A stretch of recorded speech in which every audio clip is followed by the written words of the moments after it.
It can refresh any designated non-living object within a 1-meter radius to its initial state, but in practice, refresh a book, it's still that same book. Refresh a towel, it's still that same towel. Because of this, 3 months after the zombie apocalypse began, my girlfriend took our last half-pack of crackers and got into another man's car without looking back. Before leaving, he tossed an empty instant noodle cup at my feet, like she was brushing off a dog. Honey, don't blame me. Your ability is just too useless. Following you, I'll starve to death sooner or later. In despair, I stared at that empty cup. A thought flashed crazily through my mind. Refresh. A thick scent of braised beef violently exploded forth. Under the torn packaging were perfectly arranged noodles and 3 seasoning packets. I was stunned. It turns out my ability wasn't useless. Everyone just misunderstood it. The so-called restoring to an initial state doesn't mean restoring it to its state from a second ago, but restoring it to its initial state when it was first manufactured. An empty instant noodle cup. Its initial state is a complete unopened cup of noodles. Right now, my heart is racing wildly in my chest, my ribs aching not from fear, but from extreme excitement. Looking around this looted convenience store, the shelves are covered in torn snack bags and finished drink bottles. In others' eyes, this is trash. But in my eyes now, this is an infinite treasure trove. I didn't rush to boil water for the noodles. In the apocalypse, the scent of any food could attract uninvited guests. I cautiously crawled to the second floor warehouse of the store and blocked the door with heavy shelves. Only after confirming I was safe did I begin my experiment. I placed the empty noodle cup on the ground and silently thought, refresh. A barely perceptible ripple flashed, crossed the cup before my eyes, and instantly, another brand new cup of noodles appeared. Again. Suppressing my euphoria, I kept repeating it. 10 minutes later, a small mountain of 60 noodle cups had piled up in front of me. My ability's cooldown is 10 seconds. This means I can have infinite noodles. Then my gaze landed on an empty water bottle nearby. Refresh. Instantly, a 500-milliliter bottle of purified water appeared. I then looked at a first aid kit on the floor that was nothing but an empty shell. Refresh. A brand new first aid kit appeared in my hand. My breathing became rapid. Food, water, medicine, these most precious resources in the apocalypse, are now inexhaustible to me, completely limitless. Liu Ruyan, didn't you think my ability was trash? Just wait. One day you'll all come crawling to begging me for a single bite of food. For the next 3 days, I locked myself in the warehouse. The mountain of empty packaging in the warehouse became my raw materials. Potato chips, crackers, chocolate, everything that could fill a stomach. I refreshed them all into several large crates. Various drinks and mineral water filled half a corner. Most importantly, I found an empty gas tank. Paired with a portable butane stove found in the convenience store, I could finally have a hot meal. After closing all the warehouse windows, I boiled a pot of water, tore open 3 seasoning packets, and carefully placed the noodle block inside. When that long-lost aroma hit my nostrils, I finally couldn't hold back my tears. I wolfed it down while crying. This was the fullest and most secure meal I'd had since the apocalypse began. Once full, my brain started working again. Hiding here forever isn't an option. This convenience store will eventually be breached by zombies or discovered by other survivors. I must find a safer stronghold. Moreover, I need weapons. Having only food and water in the apocalypse will just make me a lamb for the slaughter. I packed all my supplies into 2 massive hiking bags, then cracked the door open to observe the world outside. A few zombies were wandering aimlessly on the street. I took a deep breath, tightly gripping a fruit knife that I had refreshed to be sharp as new. Time to hit the road. Leaving the store was tense but safe.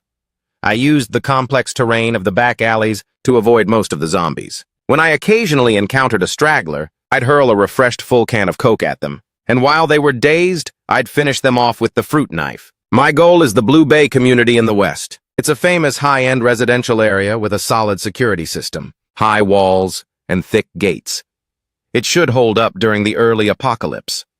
More importantly, my parents' house is there. When the apocalypse hit, I was at school and lost contact with them. Finding them is my only obsession now. However, the journey to Blue Bay was harder than I imagined. The city is completely paralyzed, with abandoned cars clogging every main road. Along the way, I witnessed too many tragedies. Violent conflicts over supplies were everywhere. At that moment, I realized deeply that Liu Ruyan's betrayal was perhaps the most insignificant part of this cruel world. Humanity has already collapsed here. By dusk on the 3rd day, I finally reached the outskirts of Blue Bay. The tall iron gates were tightly shut, and I could see figures on guard duty atop the walls. This place had indeed become a survivor stronghold. I hid in the distance and watched for a long time. To enter, I'd have to pass their inspection. So, I organized my backpack, hid most of my supplies inside a hidden sewer, and left only 2 bottles of water and a pack of cookies. Dressed as an ordinary refugee, I walked toward the gate. "Halt! Who goes there?" A sharp shout came from the wall. I raised my hands and tilted my head back, revealing a face covered in dust and grime. "I'm a resident here. My name is Lin Fan. My house is in Building 17. Lin Fan, Building 17. The person above went silent for a moment, seemingly verifying via walkie-talkie. A moment later, the iron gate opened a crack. A man holding a steel pipe and looking vigilant walked out. "ID card," he barked. I pulled the pre-prepared ID card from my pocket and handed it over for verification. He sized me up. "Just you alone? Where are your supplies?" Hearing this, I lowered my head, my voice carrying a hint of perfectly timed choking and fear. "I was robbed on the way. This is all the food I have left." The man frowned, seeming a bit skeptical. But seeing my thin frame and pitiful appearance, he finally lowered his guard.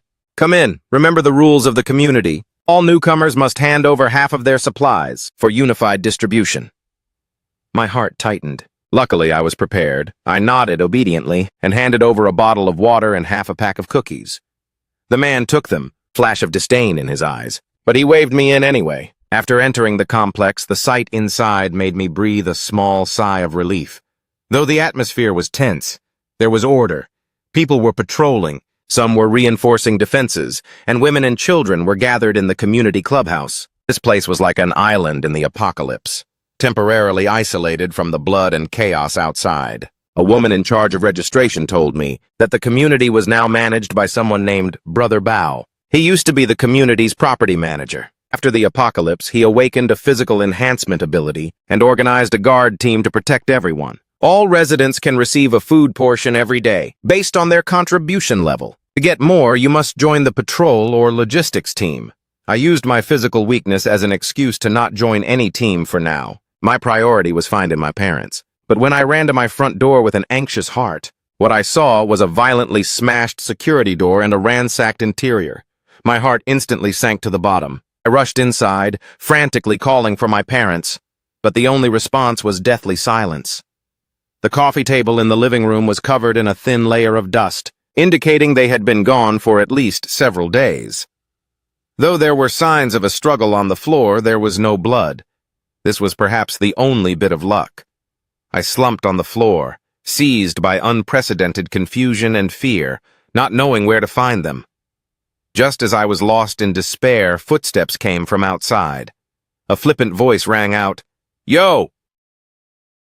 Looks like there's a fish that escaped the net here." I looked up sharply and saw 2 men blocking the doorway. The leader had a shaved head and was sizing me up with ill intent. I recognized him. He was Scorpio, a small-time boss under Brother Bao. Scorpio licked his lips, looking at me like I was meat on a chopping block. The owners of this house owed Brother Bao a lot of contribution points a few days ago and were kicked out. This house belongs to us now. My pupils shrank. What did you do to my parents? Just kick them out. That's what happens to people with no power in the apocalypse. But you look like you've got some skills. If you're willing to stay and run errands for us, or handle some business, we might consider letting you earn a bite to eat here. I was too naive, thinking this was a safe haven. It turns out the law of the jungle applies here too. Watching them get closer, my hand quietly reached for the side pocket of my backpack. Inside was that brand new refreshed fruit knife. However, just as I was ready to fight for my life, a cold female voice came from the doorway. "Stop!" Scorpio and his lackey froze in unison. The smiles on their faces instantly stiffened upon seeing who arrived. They quickly swapped to flattering expressions. The woman at the door wore black combat gear, carrying a katana in her hand with dark red blood still clinging to the blade. Behind her were several team members who looked equally tough and fierce. I recognized her. She was Shen Ling, the strongest squad leader in the guard force. Word was she awakened a rare psychokinesis ability, and her strength was unfathomable. She was the sharpest blade in Brother Bao's arsenal. Shen Ling ignored Scorpio, her gaze landing on me, as she asked indifferently, "What's going on?" Like catching a life-saving straw, I hurriedly said, "They're trying to bully me." Scorpio's expression shifted as he frantically defended himself. Captain Shen, don't listen to his nonsense. His parents owe contribution points. We're just here to reclaim the house. Does reclaiming a house require 2 people and blocking the door? Her voice wasn't loud, yet it carried an undeniable crushing pressure. Now get lost. As if granted a royal pardon, Scorpio dragged his lackey and scrambled away in a panic. Once the crisis was over, my tense body went limp, and I nearly collapsed. Shen Ling looked at me, brow slightly furrowed. Stay away from those guys. She spoke as if she didn't want to meddle further and turned to leave. I hurriedly called out, Captain Shen, do you know where my parents were taken? Their names are Lin Jiangguo and Wang Shumei. Shen Ling thought for a moment. She had an impression. Brother Bao had driven all the old, weak, and disabled, those without abilities or the strength for heavy labor, to the abandoned factory outside the North Gate. He called it letting them fend for themselves. My heart twisted violently. A place like that factory has no food or protection. How is that different from waiting for death? After Shen Ling left, I immediately shut the door. I had to go to the North Gate factory. I had to find my parents. But first, I needed power. I pulled a piece of chocolate from my backpack and wolfed it down to recover my strength. Then my gaze landed on the steel pipe that Scorpio had left on the floor. It was rusty and even slightly bent. I placed my hand on it. Refresh. Suddenly, a brand new steel pipe with a cold metallic glint appeared in my hand. This wasn't enough. I ran to the kitchen and found a set of outdoor survival tools my dad used to collect. Inside was a multifunctional entrenching shovel, a survival axe, and a tactical knife. They were all blunt from years of disuse. I refreshed the 3 items. The cold weapons instantly restored their sharpest, factory-new state. When night fell, I used the gap during the patrol shift change to sneak to the North Gate. This place was much more desolate than the main entrance. Only 2 guards were yawning on duty.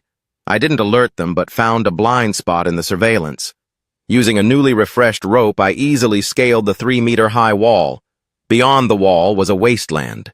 In the distance, I could see the silhouette of a factory, looking like a silent steel beast. A putrid stench filled the air, and I could occasionally hear the low growls of zombies. I gripped the steel pipe, lowered my body, and moved quickly toward the factory. However, the closer I got, the more zombies there were. Hiding behind a broken wall, I saw at least a dozen zombies gathered at the entrance. They seemed attracted by some sound, frantically pounding on the tightly shut iron doors. From inside the doors, I could hear faint crying and screaming. My parents were in there. I was frantic with worry, but logic told me I couldn't charge in blindly. I observed the surroundings and found a row of high windows on the side, about 4 meters up. Maybe I could enter from there. Having made up my mind, I started to act. I picked up a rock and threw it with all my might at a distant abandoned car. The rock smashed the window with a crisp sound. As expected, the zombies at the door were lured away, turning sluggishly to head toward the source of the noise.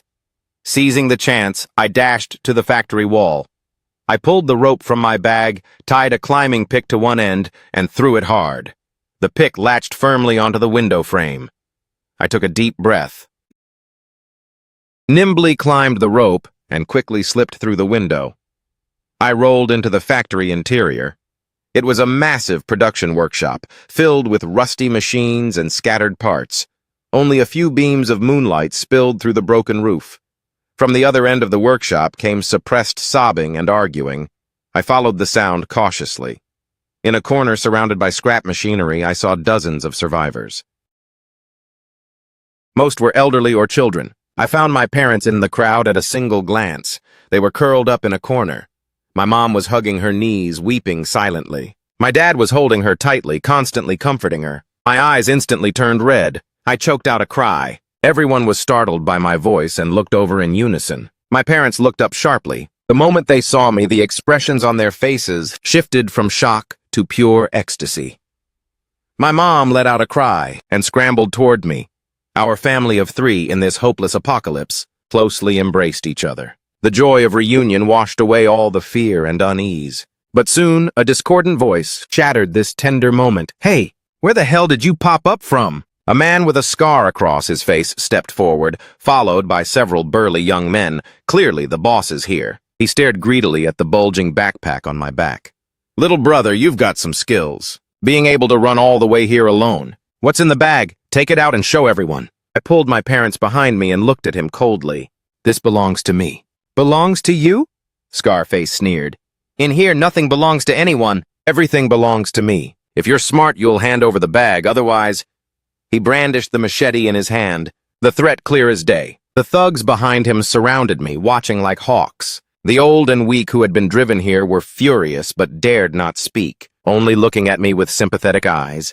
Seeing the situation, my dad hurriedly pulled me back and forced a smile at Scarface. Big brother, my son doesn't know any better. There's only a little food in his bag. We'll give it all to you, just don't make it hard on him. Too late! Scarface let out a sinister laugh. Now I don't just want his bag, I want his life. As soon as he finished speaking, Scarface reached out to grab me. A cold light flashed in my eyes. Instead of retreating, I advanced, the steel pipe in my hand swinging at a tricky angle, smashing violently into his wrist. Accompanied by a crisp crack, Scarface's wrist bent back at a grotesque angle. Everyone was stunned. No one expected that a weak-looking kid like me would actually dare to fight back. Scarface was drenched in sweat from the pain, his face contorted as he roared, "You freaking dare to hit me? Get him! Grab him! I'm going to make him wish he was dead!" The thugs snapped out of it and immediately charged at me with a shout. I tossed the backpack into my parents' arms, then raised the steel pipe to block the attacks. The thug swung a wooden club at me. I sidestepped, flicking my wrist so the end of the pipe hit his vitals. He screamed instantly, doubling over and collapsing to the ground. I wasted no movements, targeting only vulnerable joints. It was to protect myself, but what terrified them more was that my stamina seemed infinite. After taking down 2 people in a row, the remaining thugs were scared, hesitating to step forward. Scarface, clutching his broken wrist, looked at me with a mix of shock and rage. "You. Who the hell are you? Are you an ability user too?" I didn't answer him, only staring at him with cold eyes. The suffering and pain I endured over these past few months of the apocalypse all turned into a heaven-shaking rage at this moment. Either beat it or die. My ruthlessness intimidated everyone. Scarface's gaze flickered. He didn't expect to kick such a hard steel plate. However, just as both sides were at a standstill, the factory's iron gate suddenly let out a massive boom, followed by a second impact, and then a third. Seeing this, the crowd instantly fell into a commotion as the zombies outside began ramming the door. What's going on? Why did the zombies suddenly riot? Panic spread like a plague. Scarface didn't care about anything else, joining several thugs to use their bodies and debris to desperately hold back the crumbling iron door. But there were too many zombies. The iron door was severely deformed from the impact, and the latch was creaking, ready to break at any second. An atmosphere of despair loomed over everyone's heart. My parents were also shivering with fear, tightly holding my hand. I took a look. It was an old, rust-stained iron door. A bold idea formed in my mind. Then, holding the steel pipe, I walked toward the iron door under everyone's shocked gazes. "What are you doing? You want to die?" A thug bracing the door roared at me. I ignored him and pressed my hand directly onto the cold, corroded metal plate. Finally, under everyone's unbelievable gaze, a miracle happened. That dented and battered iron door seemed to go back in time, slowly becoming smooth again. Even the deformed door frame became perfectly straight once more. In an instant, a steel gate gleaming with a metallic luster appeared before everyone's eyes. Facing the impact of the zombies outside, the gate didn't budge an inch. It only emitted dull thuds. The entire workshop fell into a deathly silence. Everyone stared at me, dumbstruck. Scarface's mouth was wide open. He even forgot the pain in his wrist, pointing at me and stammering, "Your ability is repair?" I didn't bother to explain. I withdrew my hand and looked at him coldly. Strength is the best pass in the apocalypse. The ruthlessness from before, combined with this godlike move now, had completely crushed Scarface's psychological defense. He looked at me, his eyes no longer filled with greed, but with deep fear. "But big brother, I was blind just now. Please be the bigger man and don't lower yourself to my level." I didn't say a word. I just walked over to my parents. My mom looked at me with a complex gaze. There was pride, worry, and a hint of strangeness. I held her hand and gave her a reassuring look. "Mom, don't be afraid, I'm here." Then from that massive backpack, I pulled out a box of self-heating rice and a ham sausage. I also handed them a bottle of purified water. "Dad, Mom, eat something first." The aroma of food instantly attracted everyone's gaze. Those survivors who hadn't known when their last meal was stared at the food in my parents' hands. Their throats let out audible gulps, their eyes full of longing. Scarface and his crew were even more wide-eyed.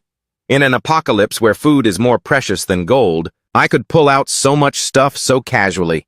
This was even more shocking to them than me repairing the gate. After doing all this, I finally looked back at Scarface. "From now on, I'm the one in charge here." My voice wasn't loud, but it reached everyone's ears clearly. Scarface's face twitched. Ultimately, his legs went weak, and he lowered his head.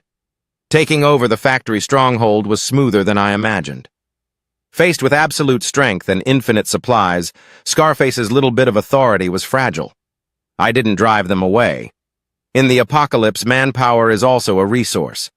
I made them responsible for guarding and clearing out the nearby zombies while I took charge of food and logistics. Every day I would lock myself in a separate room under the guise of taking inventory.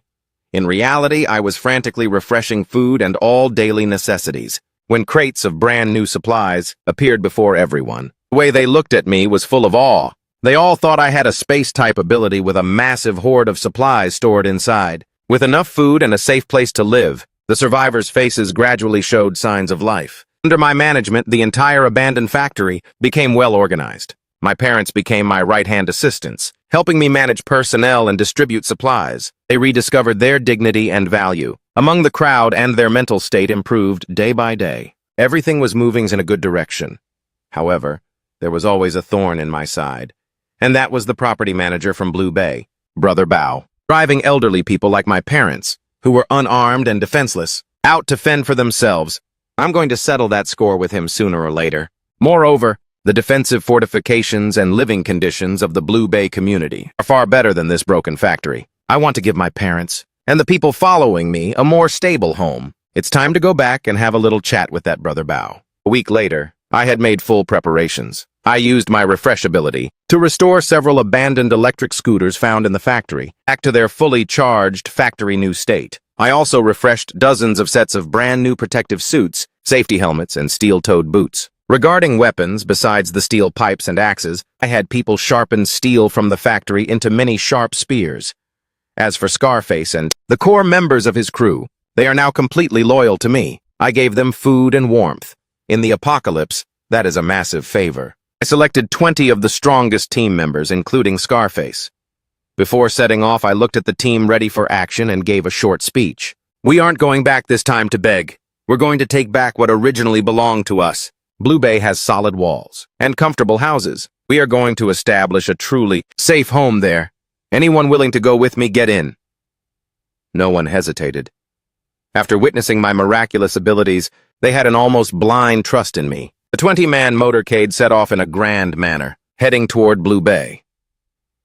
When we arrived at the north gate of Blue Bay, the guards on the wall obviously spotted us. They were stunned seeing our well-equipped team. "Scarface, weren't you kicked out? Why are you back?" "Scarface is now my loyal follower." He straightened his back and answered with a voice full of confidence. "We're here to talk cooperation with Brother Bao." "Cooperation? With just you guys?" The guard let out a sneer. At that moment, I stepped off the vehicle, walked to the front, and said indifferently, "Go tell Brother Bao that Lin Fan is back." The guard didn't recognize me, but seeing me surrounded by everyone at the center, he knew I was an important figure. He hesitated for a moment, but reported it up through the walkie-talkie. Soon, the north gate opened, and Brother Bao walked out with a large group of people. Among them was Shen Ling, the captain of the combat squad. Brother Bao was a middle-aged fat man in his 40s. His eyes were shrewd and arrogant. When he saw our team, especially our brand-new equipment, and our energetic condition, a flash of surprise and greed crossed his eyes. I was wondering who it was. "So it's little brother Lin Fan. It's been a few days. Where did you strike it rich, Brother Lin?" "Brother Bao, let's not beat around the bush. I'm moving my people back into Blue Bay." However, Brother Bao acted as if he had heard the world's biggest joke and burst out laughing. "Brother Lin, are you still dreaming? Blue Bay is territory I fought for. Why should I let you in?" Based on this, I snapped my fingers and Scarface brought a crate forward. When opened, it was a full crate of perfectly packaged compressed biscuits.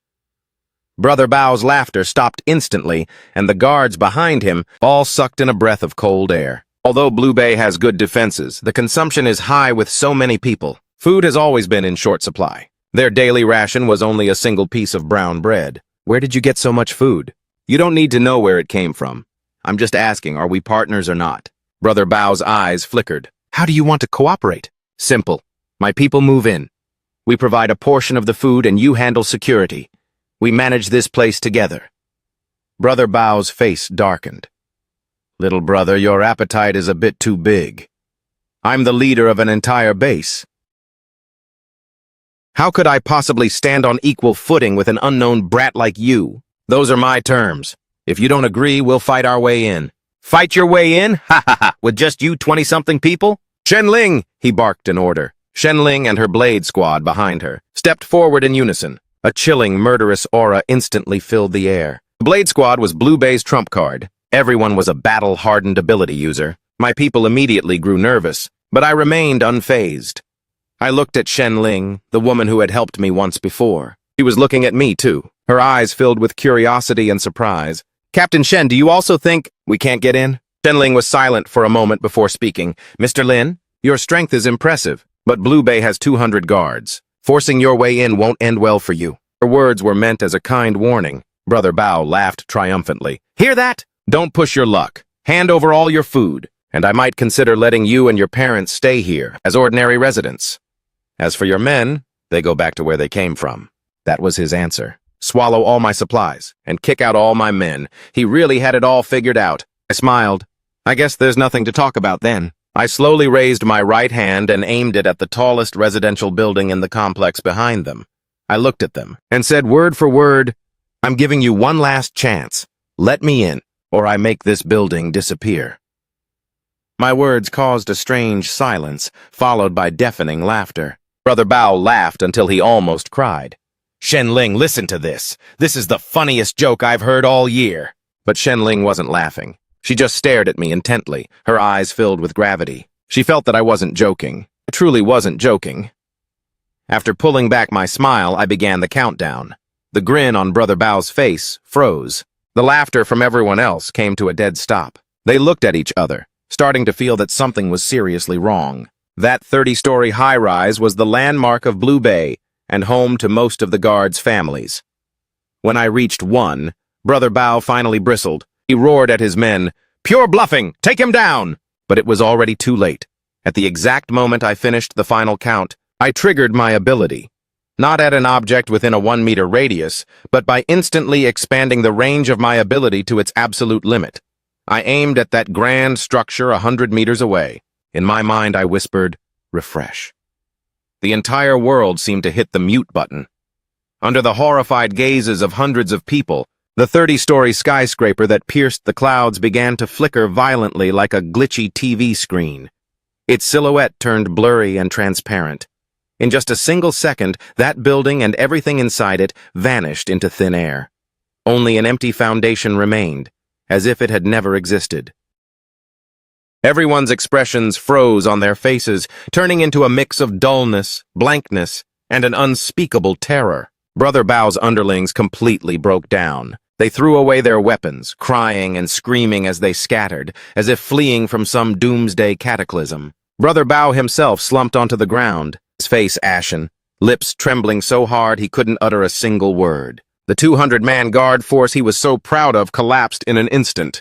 Shenling and her blade squad behind her didn't break down, but everyone's faces were written with shock and dread. The hand Shenling used to grip her katana was shaking slightly. She looked at me, her gaze having completely changed.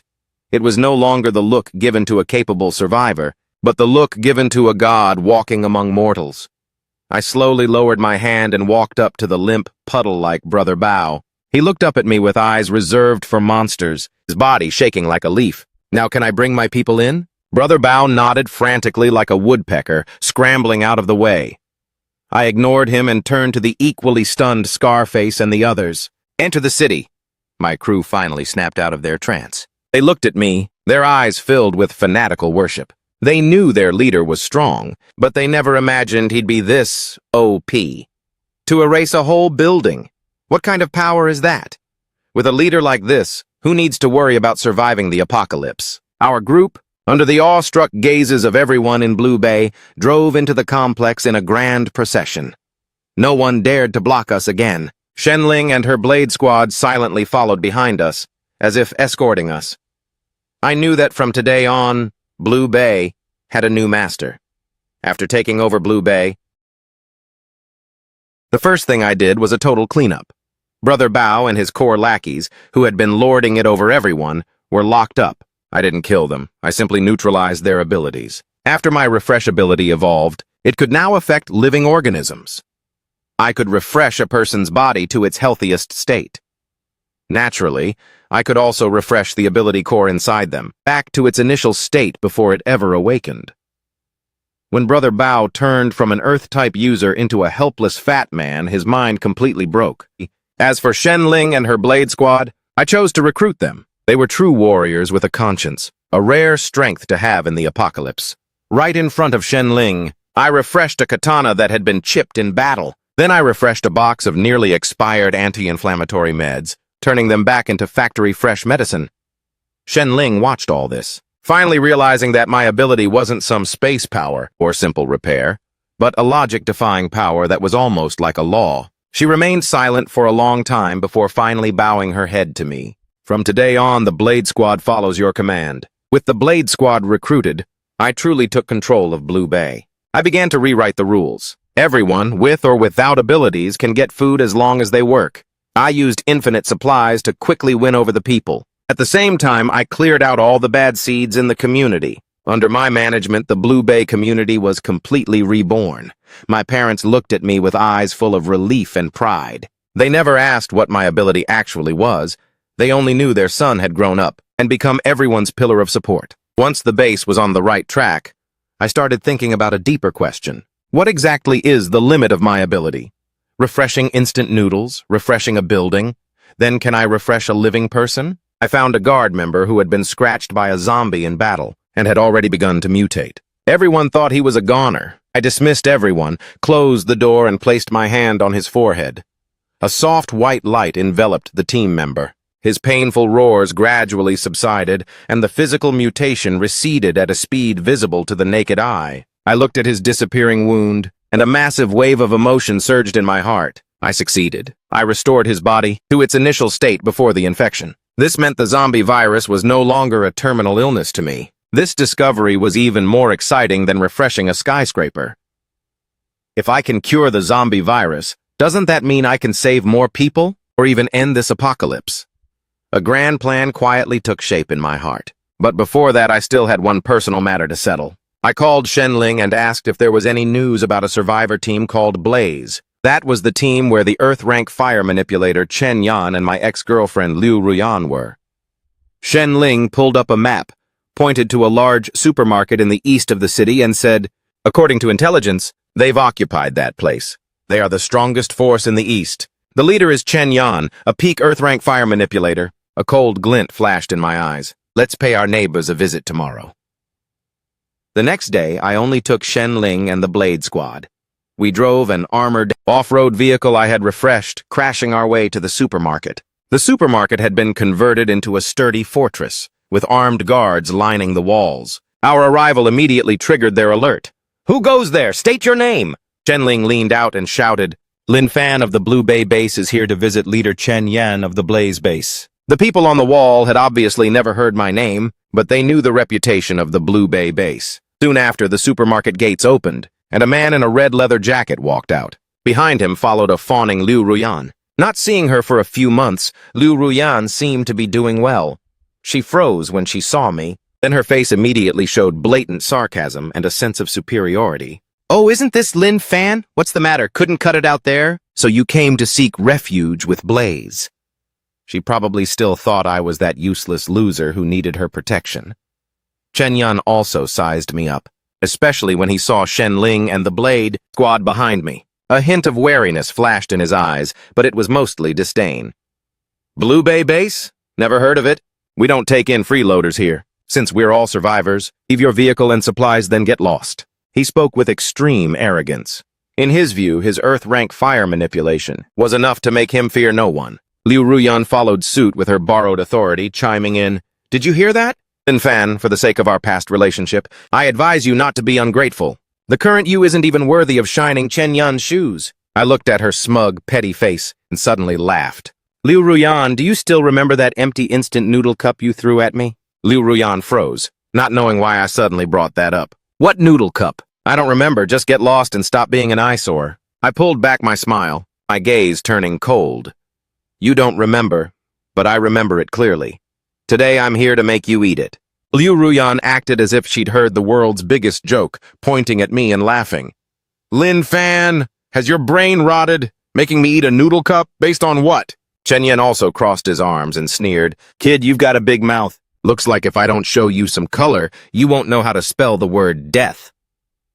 As soon as he finished, a scorching fireball condensed in his palm, emitting terrifying heat. The members of the Blade Squad immediately took defensive stances. Only Shenling and I remained standing still. I looked at the fireball in his hand and shook my head. "Is that all you've got? Too weak." Saying that, I raised my hand. The raging fireball in Chen Yun's palm snuffed out like a candle blown by the wind. The smug smile on Chen Yun's face instantly froze. He looked at his empty palm in disbelief. "What's going on? Where is my fire?" He tried to condense his ability again, but no matter how hard he tried, he couldn't produce even a single spark. His proud Earth-rank fire manipulation ability had vanished. "What did you do to me?" Chen Yen pointed at me, his voice shrill with terror. I didn't answer him, but instead turned my gaze to the already terrified Liu Ruyan. "Now, do you still want to know what I'm basing it on?" Liu Ruyan's lips trembled, her face pale as a ghost. Though she didn't know what had happened, she had seen with her own eyes that the terrifying fire ability had been neutralized silently before me. Fear left her unable to speak a full sentence. She was tossed before me by Shen Ling like a little chick. Kneeling on the ground, she begged for mercy with tears and snot streaming down her face. Watching this pathetic display, I felt no emotion.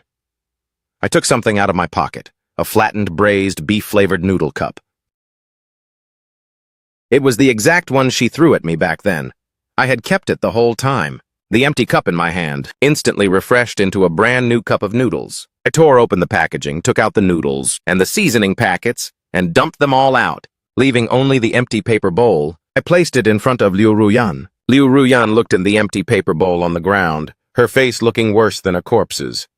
She knew I wasn't joking. With trembling hands, she picked up the bowl and was forced to eat it under everyone's gaze. Tears and snot smeared across her face. Chen Yen watched this scene and finally realized what a terrifying existence he had provoked. Then his legs went weak and he fell to his knees as well. I didn't even look at him. I just quietly watched Liu Ruyan until she had swallowed the entire paper bowl along with the wrapping paper. The fall of the Blaze base was even easier than I had imagined. Having lost their leader's ability and being scared witless by my methods, they offered almost no resistance before choosing to surrender. I merged the two bases, and Blue Bay Base became the most powerful survivor force in the eastern part of the city. After settling the score with Liu Ruyan, I devoted all my energy to the development of the base and research into my ability. The news that I could cure the zombie virus would cause a global sensation once it got out. Before I have enough power to protect myself, I must keep this a secret.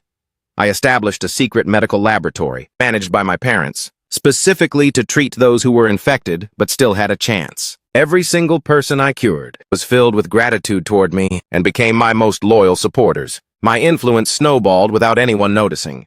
During this time, I also encountered other survivor factions. To friends, I provided supplies and help. To enemies, I was never soft-hearted. The name Lin Fan gradually became a legend. Some said I was a savior sent from God, while others said I was a demon bringing about the end of the world. But no matter what they said, they couldn't deny one fact. I was already standing at the peak of this apocalypse.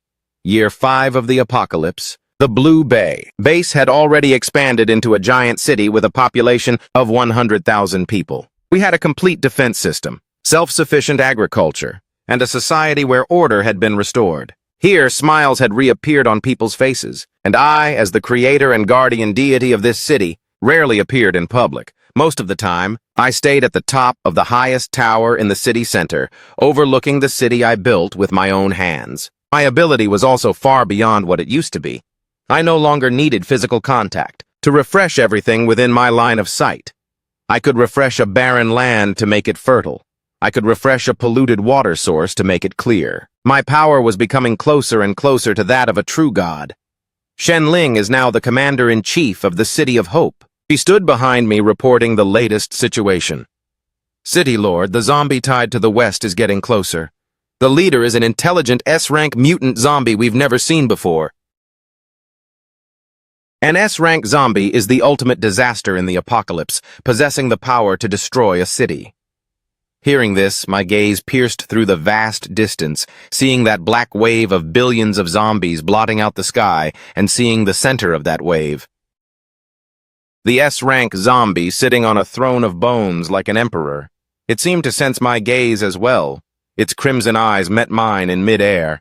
A terrifying mental pressure crossed 100 miles to strike at me. Shen Ling groaned, her face instantly turning pale. However, I just gave a gentle wave of my hand, and that pressure vanished into thin air. "Are you ready?" Shen Ling took a deep breath, her eyes determined. "The City of Hope stands or falls with you." I smiled and shook my head. "We won't fall." I turned around to look at her, and also at every person in this city. It's time for this apocalypse to end. I walked out of the City of Hope alone, standing on the city wall, facing the zombie tide that looked as if it would swallow heaven and earth. Inside the city, 100,000 citizens watched me through giant screens. They were tense and terrified, but even more so, they were full of trust. The roars of the S-rank zombie seemed capable of tearing apart one's soul as he commanded the tide to launch the final assault. I slowly raised both my hands as if to embrace the entire world. Everyone thought I was going to unleash some world-ending attack, but they were wrong. My face held no killing intent, only a trace of pity. My ability wasn't meant for destruction, but for rebirth. I closed my eyes and released all my power without reservation.